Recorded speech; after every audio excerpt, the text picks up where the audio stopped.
يا ليلى، طلعتني الجريدة براس أمك.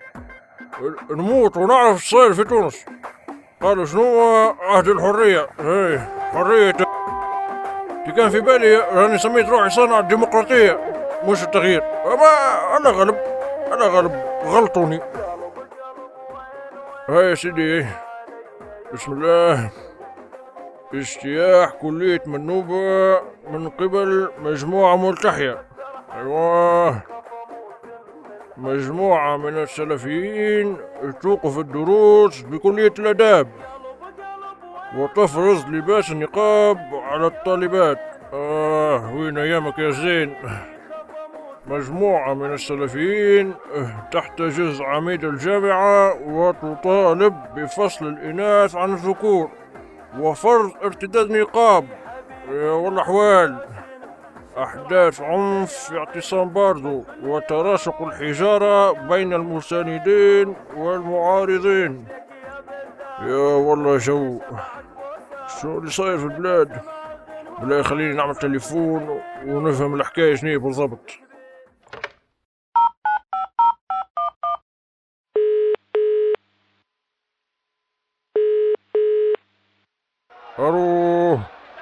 الو.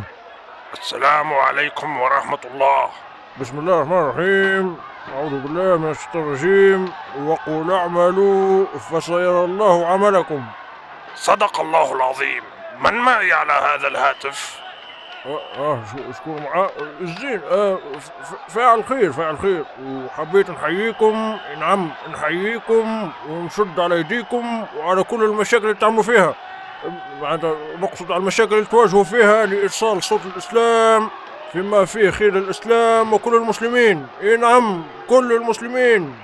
هذا واجبنا يا أخ، فما يحدث في جامعاتنا رجس من عمل الشيطان.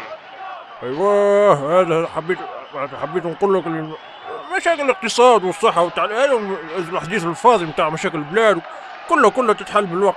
أما لازم تلاقوا بحكاية الاختلاط هذه، يعني أهم من كل شيء. راهو عيب شنو طفلة معناتها مش لابسة نقاب وتقرا مع أولاد البنات والولاد في الصالة. عيب الاختلاط، عيب وما هوش مقبول وما عندوش مبرر.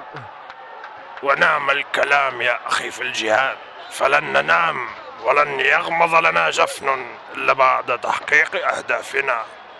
ايوه صحيت. وتو نقول لك السلام عليكم ورحمة الله وبركاته. واصلوا العمل، واصلوا الكفاح. فهمت بالله.